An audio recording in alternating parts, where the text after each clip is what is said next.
So I am super excited about this interview that we're doing right now, not just because I've known David Berkowitz, who is CMO at MRY, how many acronyms is that, for more years than we almost care to admit in this industry, but also Josh Baer and I go way, way back to the turn of the century. These are real digital veterans. And David is kind of the agency side of our theme tonight, which is how CMOs can work with startups. And Josh, who runs the Capital Factory here in Austin, is the entrepreneur incubator side of the startups and a real mover and shaker in the local startup scene and a key player in South by.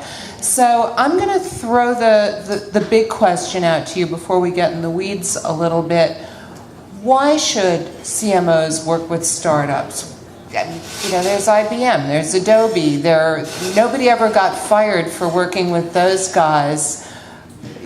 CMOs are paid to have big ideas and do big executions. Isn't startups kind of in the weeds? Don't they need to be tested? What's the advantage? Sure. Okay. What would you like us to do? Pass this along? Pass the mic? Okay, great. Well, first of all, thanks for having me here. I'm really excited to be here today and welcome everybody here to Austin. I think in essence, it's all about getting the most innovative, interesting, freshest, hottest ideas because that's where they come from. They come from startups. The great thing about startups is that they can move quickly. They've got some disadvantages too. There's some risks. You got to kind of balance all those things out. But the big advantage is that they can move really quickly and they're going to have those cutting edge ideas and ways to really differentiate yourself. And if you can find the right startup to align with early, you can get into a relationship where you're one of the first ones to do it. You might have some exclusivity. You might have some time period around that. And then you can ride that up as they grow and they get better and kind of build on that relationship. Yeah, well, I think innovation is one part of it, and Josh, you addressed a number of things. Ultimately, though, I think it just goes back to a lot of the marketing fundamentals. What are your marketing goals? And often, startups happen to be the kinds of companies in the best position to fill them. So some of it is, sometimes being innovative and getting new thinking into your organization is a goal in and of itself that you can then, this kind of becomes more of an R&D play than just pure marketing. Sometimes it is you want to do something and the establishment can't do that, and so you start looking around, and by having that pipeline, it also starts opening your mind to things that maybe you didn't know could be done, and now you realize, oh wow, you've got new ways to do things that aren't being offered to you by the existing players. So I want to get into the risks a little bit later. Let's save some negativity for later in this discussion. But assuming you've made a pretty compelling case for working with startups, we're at South by Southwest. There are about 1 billion startups at our doorstep here. And then as you go east or west, they really pile up. This is needle in a haystack territory.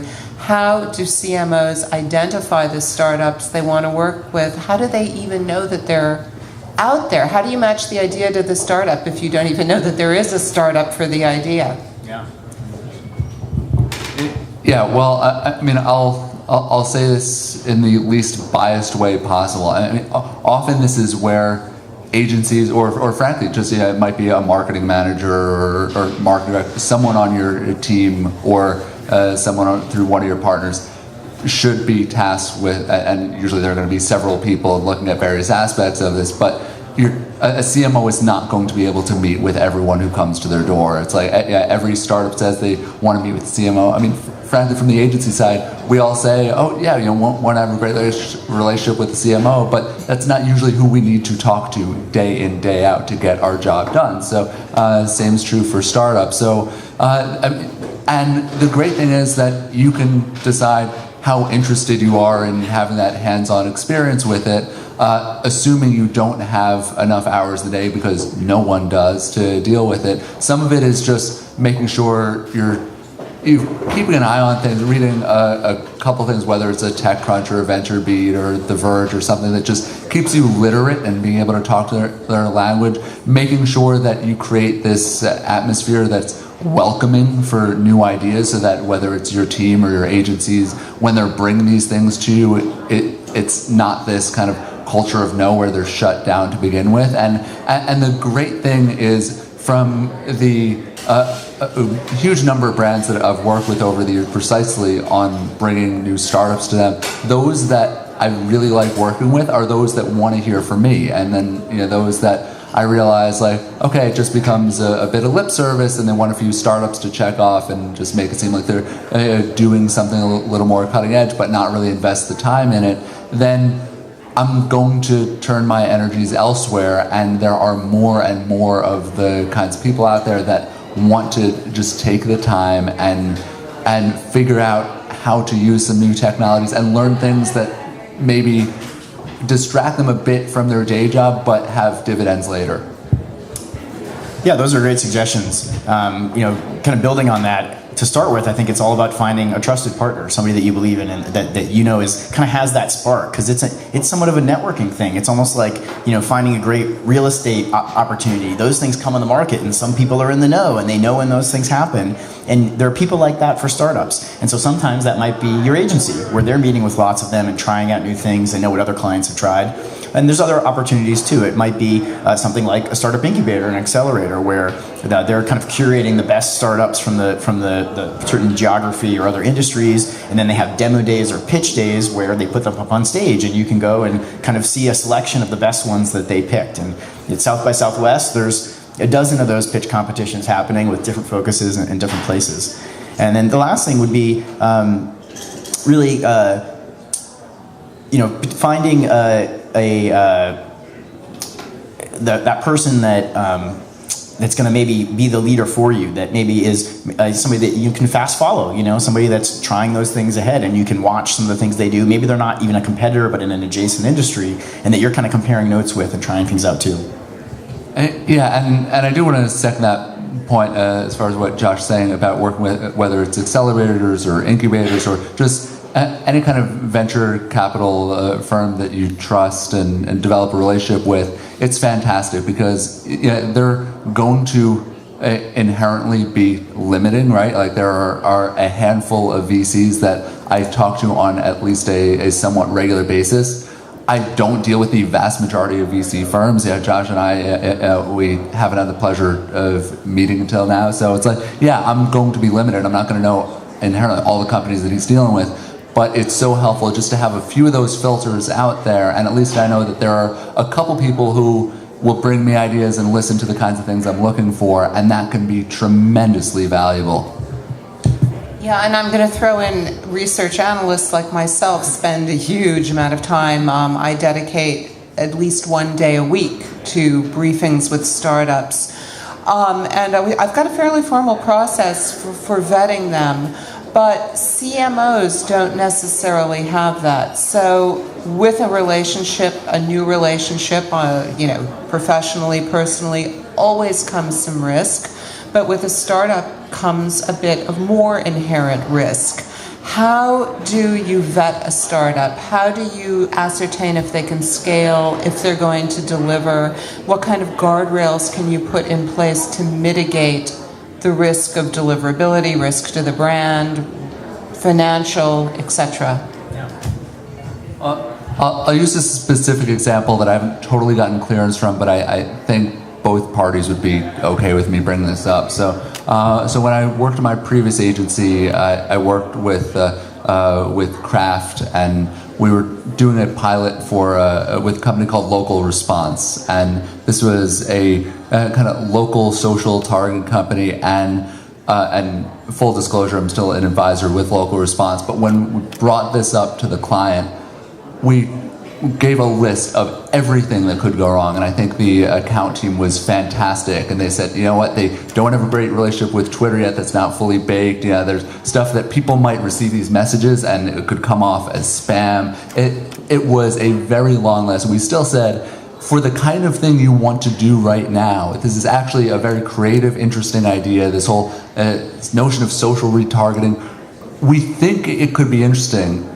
You could be a first mover there. They were the first national brand to work with Local Response.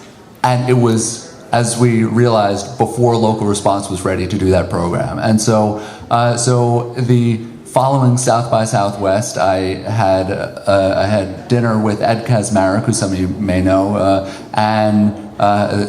for longtime Kraft and Mondelez is one of their great innovation guys. And Ed says to me, he says, that local response deal, he says, that was a failure, and he was grinning ear to ear about it. And, he was so excited to have done that and had the opportunity to. We knew we had the trust of Ed and the rest of the clients to do this right.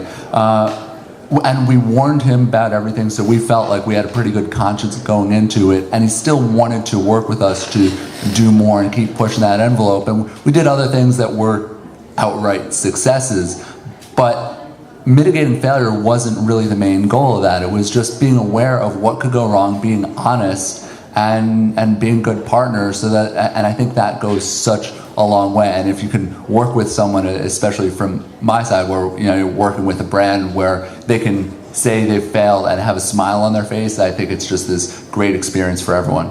Yeah. I think that limiting your risk starts, like most things, with people, and you got to have to identify and trust the people that you're working with. But there are a lot of things that I think you can do beyond that to vet the idea and vet the company and make sure that you can limit your risk. So one is trying to do some detailed analysis and certainly list out and expose those risks. I think with startups, you're typically going to look at things like their funding, and you can ask them questions like, well, who are your backers? How are you funded? How much cash do you have in the bank? Are you going to be able to execute on this? And making sure that you understand that. You can ask them questions about their technical team and their capabilities. You can do technical due diligence on them, where you might have members of your team or a partner kind of sit down with their tech people and make sure they understand it and they're ready for it. And then obviously reference checking to see, what other kinds of things like this have you done before. Sometimes you want to be the guinea pig and you want to be the first one to do it because there's some advantage to that. And other times you might want to say, well, let me know when you've done somebody about our size, and maybe we'll be second. And so you can kind of make that choice depending on your priorities. Great advice. I would like from both of you examples, and David, I'm not sure if that example of a failure you just gave us was a success or a failure, because it kind of sounds like it bridges an interesting gap. I'd love to hear of successes that you've seen with major brands working with startups. And also, let's start with successes, and then let's go into failures, like when it really didn't work and nobody was happy, and how you come out of that kind of fallout. Sure. One of the most recent examples that I'm familiar with that worked really well is a company from New York called Louisville Inc. Yep. And it's a company I was an early investor in, and they're in the email personalization space. They'll let you send dynamic emails that kind of are generated really at the time you open the message instead of at the time that you send it, is what you really think about it. Normally you set up a campaign, you have to fix everything at the time you send, but for them, when you open the email, it might show a different message depending on what's in inventory or what the weather is outside or many other things like that. And they had to figure out, how they were going to work early on, and they were able to establish a partnership with with Experian, with Cheetah Mail, and work through them to reach many of their clients. And that was a big bet that Cheetah Mail was taking, to partner with a startup and to introduce them to their clients. But it worked out really well, and in doing so, Cheetah Mail was able to show some leadership, get some exclusivity for a period of time, and get their clients deeply entrenched with it, and have an early insight into this company that could be, a deeper strategic partner in other ways. And so that's an example for me where it seemed to work really well, both for the startup and for Cheetah Mail and for their customers.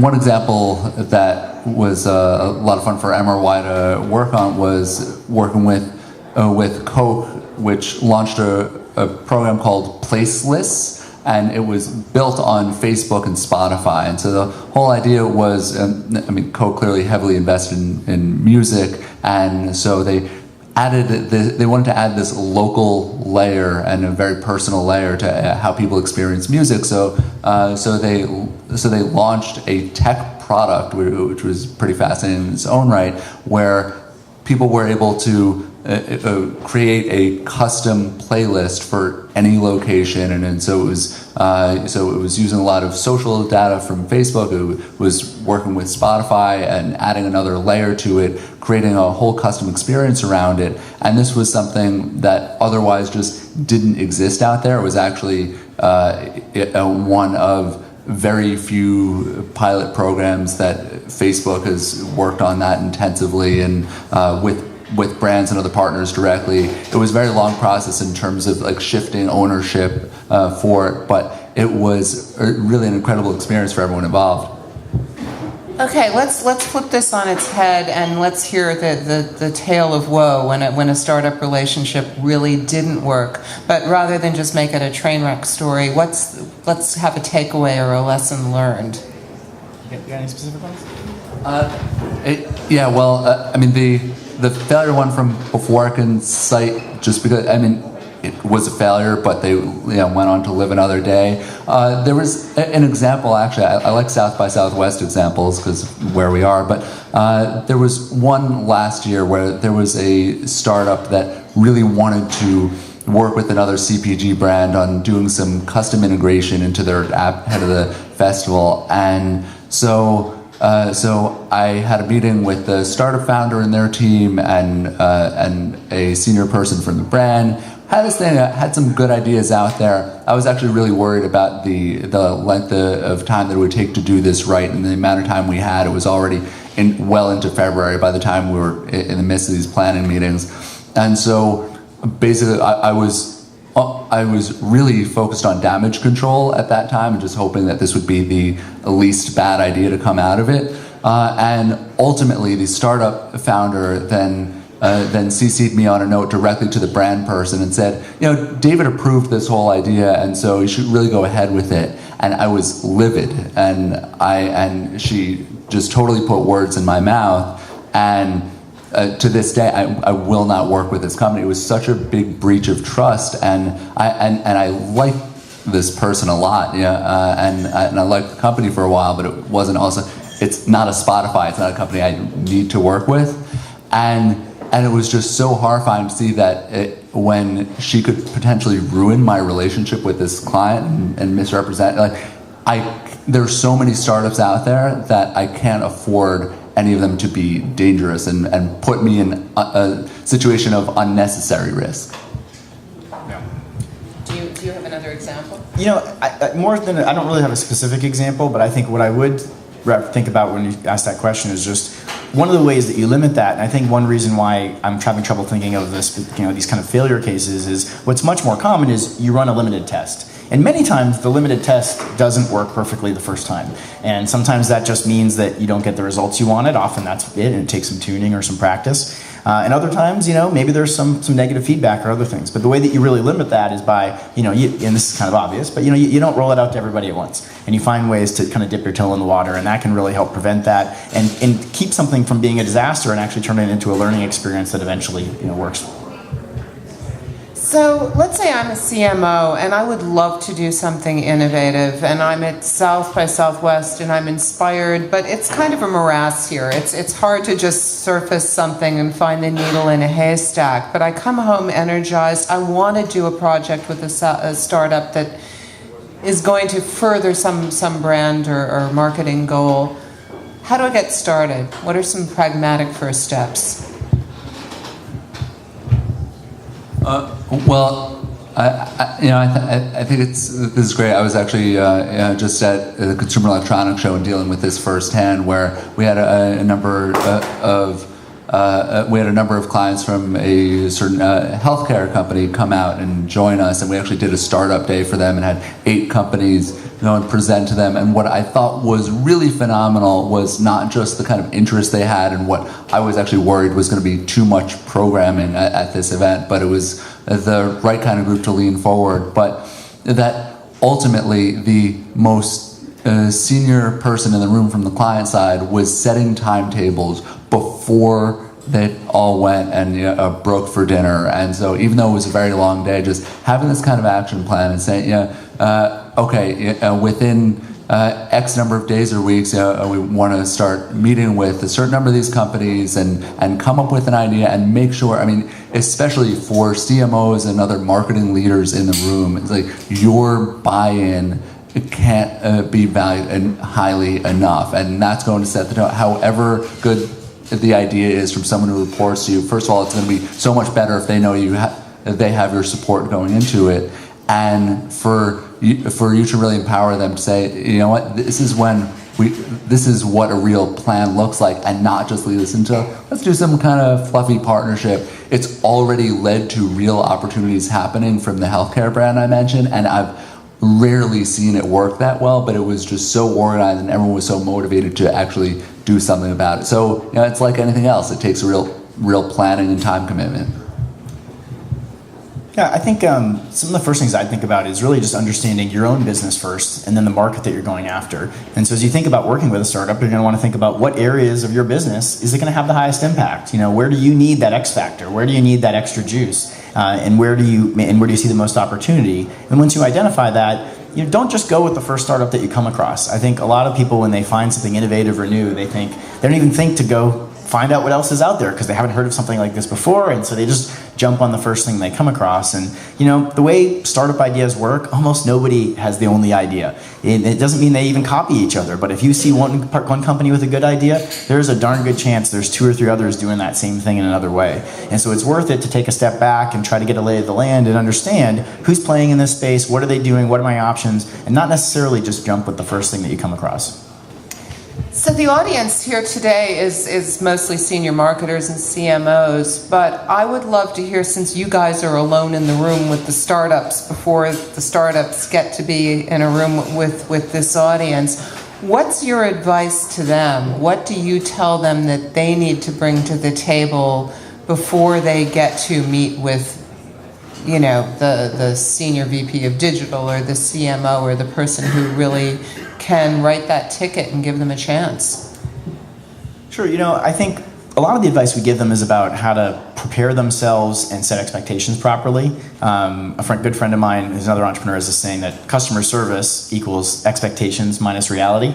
And so a big part of where you set the expectations affects what people's ultimately how they feel about the service. And I think that applies here as well, that I often advise startups to just don't go in promising the world or trying to appear bigger than they are. And often, especially as a startup where you're finding your way, go in asking questions, go into discovery mode and understand who you're working with rather than just trying to kind of shove the solution that you have down their throat. And then in doing so, kind of like we talked before, take some baby steps, do some experiments, again, set expectations properly with those, and don't just go in trying to promise the world or act much bigger than you are.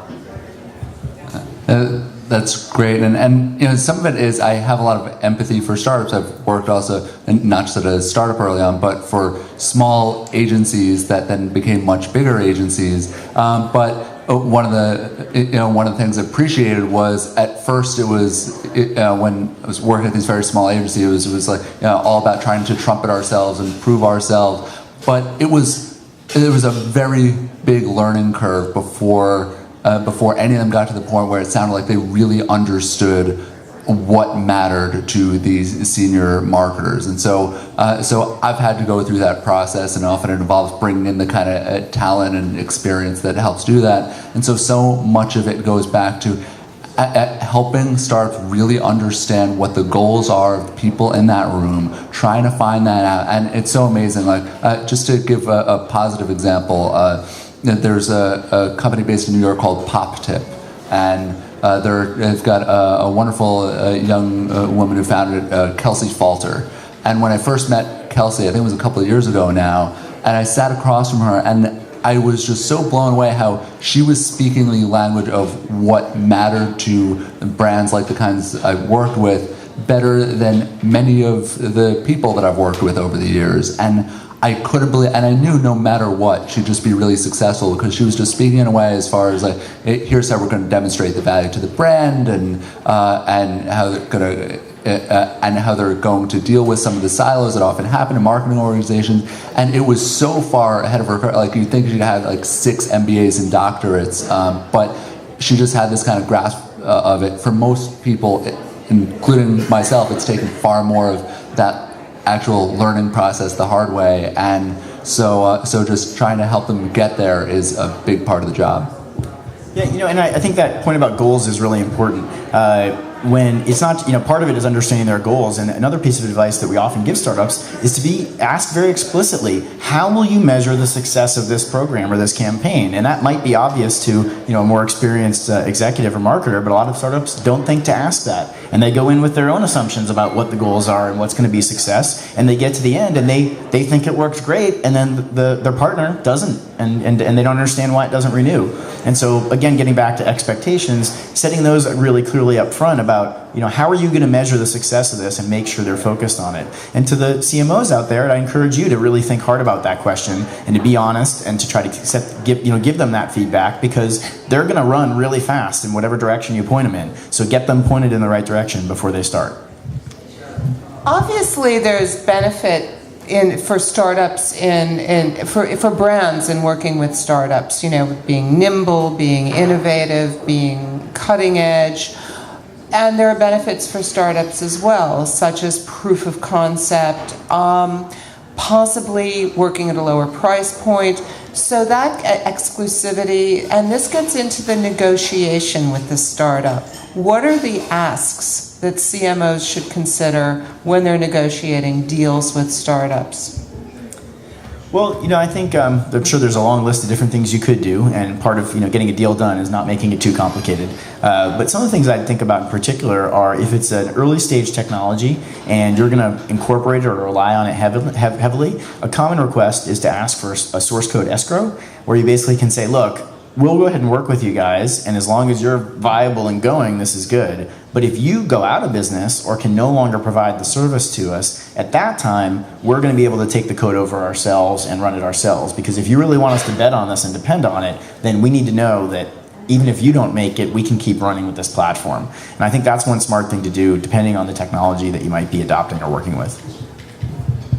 I think ultimately it's just looking for that way to demonstrate value, right? So it's going to be very hard for a startup that hasn't worked with many brands to go and just charge what they think their product is worth and all that. But that doesn't also mean that CMO should expect everything to just happen for free. Often when there's no real investment on the marketer's part, then they're not getting enough back. And so it's a way for marketers, even if they're able to negotiate a sweetheart deal early on, and especially one that can carry over if there are future deals, then being able to have some investment on the table can go a long way to support the startup. Also, exclusivity, you want to negotiate that in a way that's beneficial for you, but also not unrealistic for the start. You don't want to cripple the company that you're working with. If you invest early, if you worked early with a Foursquare or Twitter or now Spotify or maybe a Snapchat, you want to help them keep growing, because that only makes you more successful when you're sharing the results with your CEO. Like, see, we helped them get to that point, and now we've got this great relationship. Great answers. In the few minutes left, I'm going to stop asking questions so that all of you can pose your questions to Josh and David. Do we have any questions from the audience on working with startups? Goodness, radio The first silence. good question gets a lottery ticket. It could be worth $300 million. Yesterday it was $330 million. Is the lottery being devalued? I get a percentage. Who's got a good question? Yes, first row. When is it appropriate when you're working with a startup that you're really, really interested in and have had great success with, to talk about making deeper investment in that company and perhaps even acquiring it? I'm going to just repeat the question. When is it appropriate to make a deeper investment in a startup you're working with, or potentially even consider an acquisition move? Yeah, so that's a great question. I think it really depends on where that business is and where your business is at the time and how strategic you think that is. But if you get involved with a company early on and you think it's something really exciting that could be a competitive advantage for you, then that often might be a reason to make an investment, to get some period of exclusivity. Often those things might go together, where you make an investment, get some period of exclusivity, and have that little bit of time to figure out if you want to then acquire them before they go to market with others. It kind of depends also just on the trajectory of that company and what their goals are. Sometimes you can find a technology solution where the technology is great, but they don't really have the right market sense, they don't understand the goals, and they aren't going to be the ones to take it to market. But you realize that you could. And that's a great fit for that, and hopefully the founders see that too, which is going to make it easy to come to a mutual agreement on doing a deal. And other times, you might think that's a good idea, and often they've got bigger dreams, right? And they don't want to sell early; they want to drive it further, and so that's going to be harder to do. So you can potentially get some optionality or otherwise. Most businesses aren't investment companies, so they're not really making the investment looking at, oh wow, we're going to make a lot of money off this return. It's really about getting some kind of additional access, information, insights, or an option on purchasing them at a future time. Yeah, and I mean, this comes up a lot on the agency side too, right? Like as far as like, oh, well, so many agencies want to start incubators and this and that, but that's not our business model, right? So just being honest with yourself and saying, like, can we really support them and grow what's going to be a very different kind of company within our walls? Is that really going to be good for everyone? It's just one of those things. It's like, the kid who comes home with a little stray kitten that they found, and the family can't actually take care of it. It's you just don't want to find yourself in that kind of scenario. Even if the kitten is really cute or is grumpy cat. Do we have any other questions here? Okay, I guess nobody gets a $330 million lottery ticket, but hopefully David and Josh, who did an excellent job on this panel, can hang out a little bit, and if anybody's interested in one-on-one conversations, thank you guys so much for joining us.